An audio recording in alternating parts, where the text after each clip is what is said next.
کہ احساس نہیں. اگر احساس ہونے لگے پھر شوق بیدار ہوتا ہے, پھر انسان کسی کو کچھ دے کے راضی ہوتا ہے, پھر اس کا. حضرت حذیفہ بن یمان رضی اللہ تعالیٰ عنہ فرماتے ہیں, یہ حدیث امام غزالی لائے اور اپنی سند کے ساتھ لائے. حضرت حذیفہ بن یمان رضی اللہ تعالیٰ عنہ فرماتے ہیں, میں نبی پاک صلی اللہ علیہ وسلم کے ساتھ نہ ایک سفر میں تھا, گرمی بڑی شدید تھی. ایک جگہ پہ باغ نظر آیا تو تھوڑا سا سستانے کے لیے سرکار اس باغ کو برکت دینے کے لیے تشریف فرما ہوئے تو سامنے کنواں بھی نظر آیا. تو تبا مبارک چاہی کہ غسل ہی نہ کر لیا جائے. کہتے ہیں حضور سید عالم علیہ السلام کنویں کے قریب چلے گئے غسل فرمانے کے لیے, تو کپڑوں سمیت سرکار غسل فرما رہے تھے. پھر بھی مجھے فرمایا کہ ذرا چادر تان کے نہیں کھڑے ہو جاتے.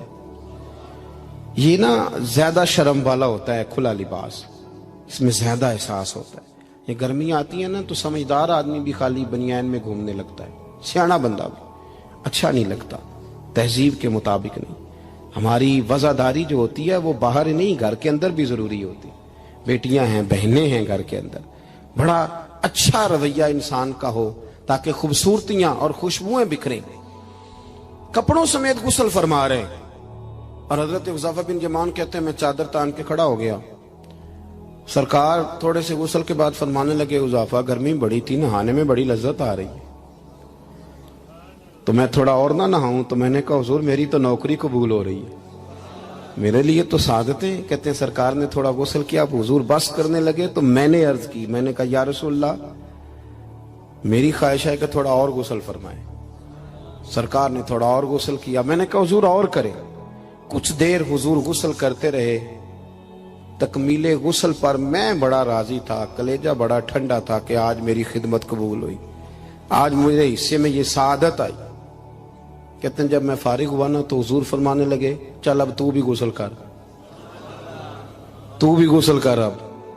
تو میں غسل کرنے لگا تو فرمایا ادھر دیکھنا میری طرف. یہ ہمارے ہاں نا کچھ لوگ بن کے بیٹھ گئے اور انہوں نے سمجھا کہ شاید چونکہ میں لیڈر ہوں, شاید میں سربراہ ہوں اور باقیوں پر لاگو ہے کہ میری گاڑی کے پیچھے دوڑے اور میرے نعرے لگائیں. دیکھو جب انسان انسانوں کے اندر احساس پیدا کرنے کی طرف دیکھے گا تو سب سے پہلے میرے محبوب کی زندگی سے درس حاصل کرے گا. سرور کائنات صلی اللہ علیہ وسلم نے کہا غسل کرو. کہتے میں غسل کرنے لگا تو محبوب فرمانے لگے چادر مجھے دو, میں تان کے کھڑا ہوتا ہوں. کہتے ہیں میرے تو پیروں تلے زمین نکل گئی. میں نے کہا یا رسول اللہ صلی اللہ علیہ وسلم مہربانی فرمائیں آپ یہ نہ کریں. تو حضور نے فرمایا تو نے کیا نا تو میں کیوں نہ کروں. کہتے ہیں اب حضور نے حکم دیا تو میں نے چادر سرکار کو پیش کر دی. حضور تان کے کھڑے ہو گئے تو میں جلدی سے غسل کر کے فارغ ہو گیا. میں نے کہا حضور نہا لیا ہے. فرمایا حذیفہ مجھے گرمی لگ رہی تھی تو تمہیں بھی لگ رہی ہوگی نا, صحیح کر کے غسل کرو. کہتے ہیں میں غسل کر چکا, یارو ذرا اس کی لذت تو محسوس کر لو.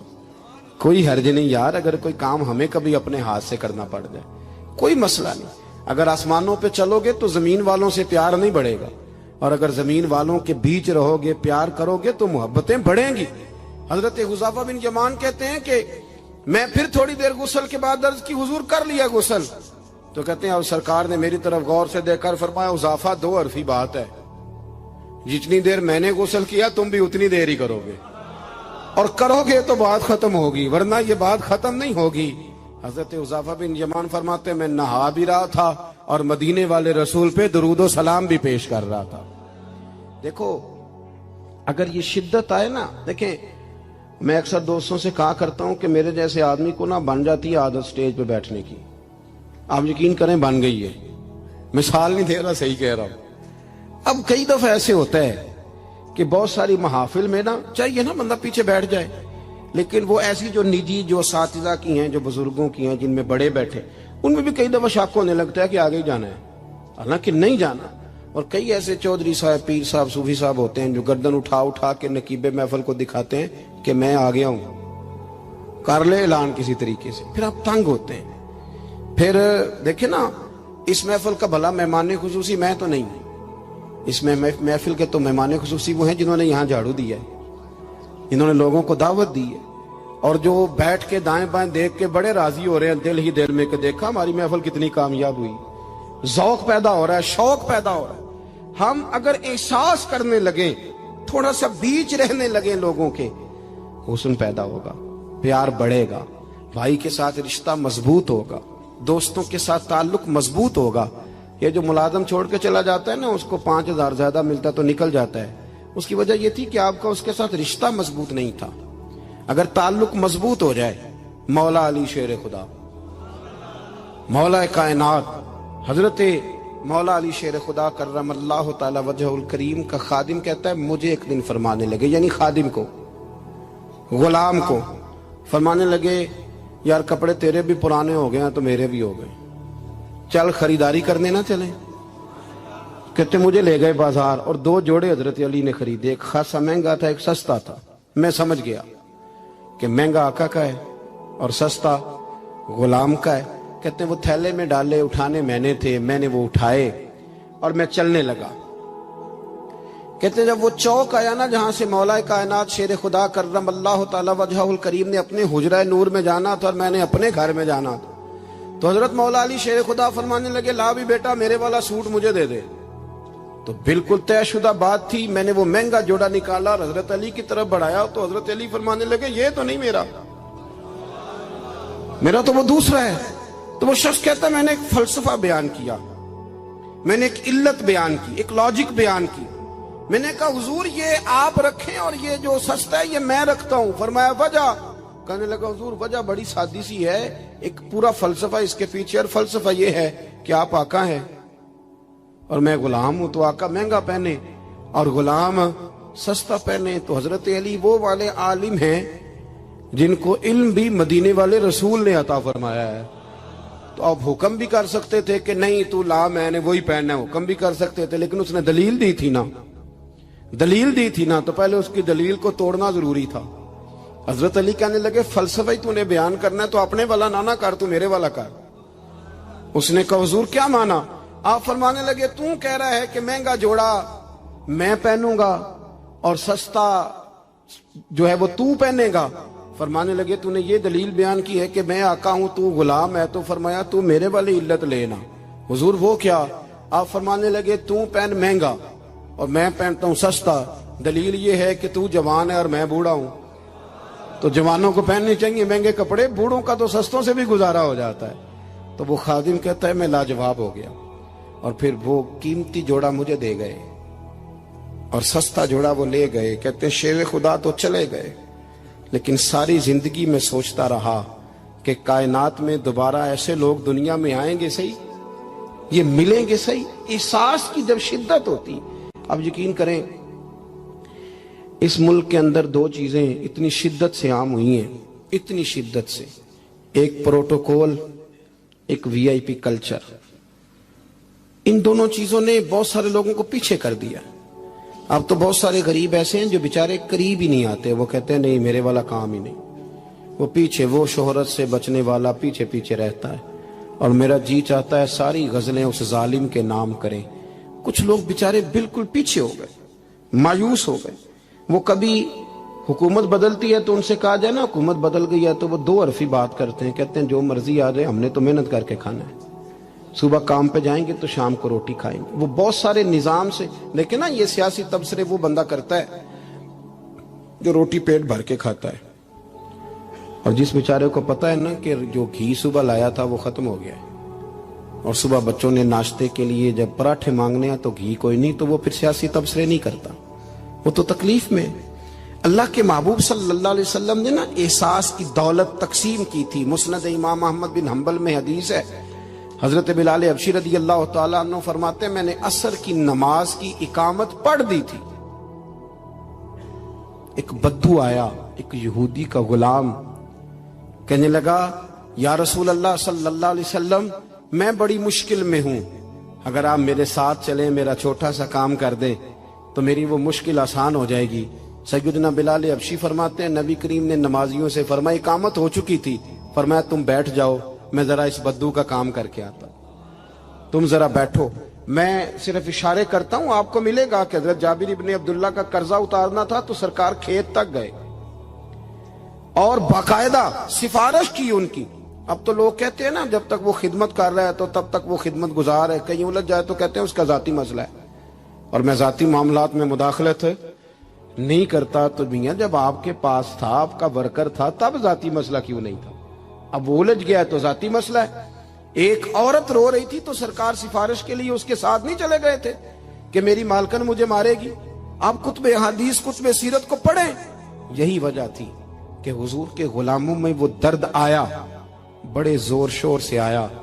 امیر المومنین سیدنا فاروق اعظم رضی اللہ تعالیٰ، اس شخص کا آپ جاہ و جلال دیکھیں نا تو کسرا کا بادشاہ کہتا ہے عمر ملنا ہے، تو عمر فرماتے میرے پاس وقت نہیں، میں نہیں ملتا، مجھے کیا ضرورت ہے کسی کی، یہ جاہ و جلال ہے۔ اور انسانیت کی خدمت کا جذبہ کیا ہے؟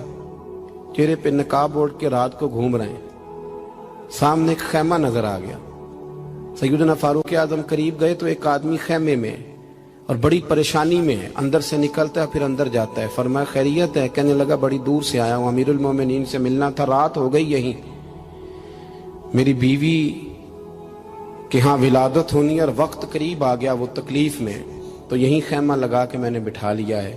تو غلام آپ کون ہیں؟ تو حضرت عمر کہنے لگے تو مجھے چھوڑ میں ابھی آیا۔ گھر گئے حضرت عمر، توجہ ہے میری بات پر؟ بس سمیٹنے لگا ہوں۔ گھر گئے اور خاتون اول سے کہا، ملکہ سے کہا، اپنی اہلیہ سے فرمایا، فرمانے لگے کوئی نیکی کمانے کا ارادہ ہے؟ وہ کہنے لگی بڑا ارادہ ہے۔ تو کہنے لگے پھر بچے کی ولادت کے لیے جن چیزوں کی حاجت ہوتی ہے وہ ساتھ لے لو۔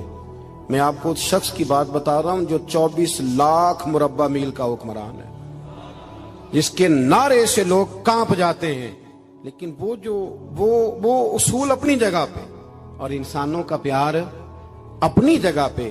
حضرت عمر نے اپنی اہلیہ کو ساتھ لیا، انہوں نے کہا کچھ چنے لے لیں، کچھ جو ہے وہ گھی لے لیں، کچھ سرکہ لے لیں، اور آپ یہ ساری چیزیں ڈال کے تو پکائیں۔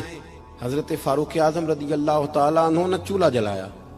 وہ شخص کہتا ہے جب عمر پھونکے مارتے تھے نا آگ میں تو میں ان کی داڑھی سے دھواں نکلتے دیکھتا تھا۔ حضرت عمر نے چولہا جلایا، اوپر کھانا رکھا، وہ جو کہا تھا وہ آپ کی اہلیہ اندر چلی گئی خاتون کے پاس۔ وہ شخص کہتا ہے میں نے 2-3 دفعہ حضرت عمر کو کام بتایا تو میں نے سمجھا کوئی غلام ہے، امیر المومنین نے ڈیوٹی لگائی ہے کہ رات کو مسافروں کا خیال رکھنا، تو میں انہیں کہتا غلام ادھر آ پانی لے کے آ، تو عمر دوڑے آتے، وہ ڈیوٹی کرتے رہے۔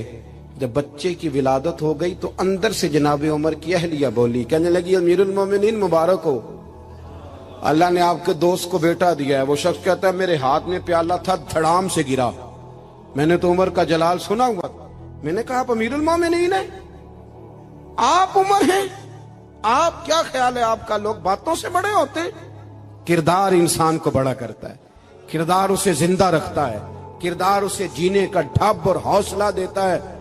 حضرت فاروق اعظم سے کہنے لگے آپ عمر ہیں؟ جناب فاروق اعظم کہنے لگے ہاں میں عمر ہوں، تمہیں ضرورت کی ساری چیزیں میں نے دے دی ہیں، باقی صبح آنا اور جس کام تم آئے ہو وہ بھی کیا جائے گا۔ اس نے پیر پکڑ لیے، امیر المومنین مجھ سے غلطی ہو گئی۔ فرمایا اٹھ میرے سینے سے لگ، تجھ سے غلطی نہیں ہوئی، تیری وجہ سے اللہ نے مجھے نیکی کمانے کی توفیق عطا کر دی ہے۔ اپنی زندگی میں 3-4 چیزوں کا خاص خیال کریں، عقائد مضبوط رکھیں۔ ہمارے اندر کوئی آ جاتی ہیں نا کمزوریاں، انسان ہیں، ان کو دور کرنے کے لیے احساس پیدا کریں۔ تیسری بات یہ کہ ایک دوسرے کا، لیکن نا اگر میرا نالائق بچہ نہیں پڑھتا تو سارے پیسے اس پر خرچ کرنے کی کیا ضرورت ہے؟ میری بہن کا بچہ جو لائق ہے تو اس پر کیوں نہ پیسے خرچ کر دیے جائیں، ایک لائق آدمی تیار کر لیا جائے۔ احساس پیدا کریں گے، تھوڑا تھوڑا آگے بڑھیں گے تو آپ دیکھیں گے معاشرے کے اندر کس تیزی کے ساتھ لوگوں کے مسائل میں کمی آتی ہے اور خیر تقسیم ہوتی ہے۔ میں دعا کرتا ہوں جو میں نے کہا میرا مالک اسے قبول فرمائے۔ گفتگو کے دوران عمدن سہون جہاں بھول گئے اللہ ہم سے درگزر فرمائے۔ مسلسل سفر کرتے رہتے ہیں تو پھر یہ ہے کہ سفر ہی چلتا رہتا ہے۔ صبح 11 بجے کے نکلے ہوئے، اللہ تعالیٰ آپ کو جزائے خیر دے۔ جب آپ ملنے کے لیے آتے ہیں تو کئی دفعہ وہ اتنی شدت ہو جاتی ہے کہ بعض لوگوں کو تکلیف پہنچتی ہے۔ اسی پر انشاءاللہ اجازت لیں گے، اللہ نے موقع دیا، پھر ملاقات ہوگی۔ آخر دعوانا ان الحمدللہ رب العالمین۔ اللہم صلی علی سیدنا مولانا محمد معدن الجود والکرم وآلہ وبارک وسلم۔ ربنا آتنا فی الدنیا حسنۃ وفی الآخرۃ حسنۃ وقنا عذاب النار۔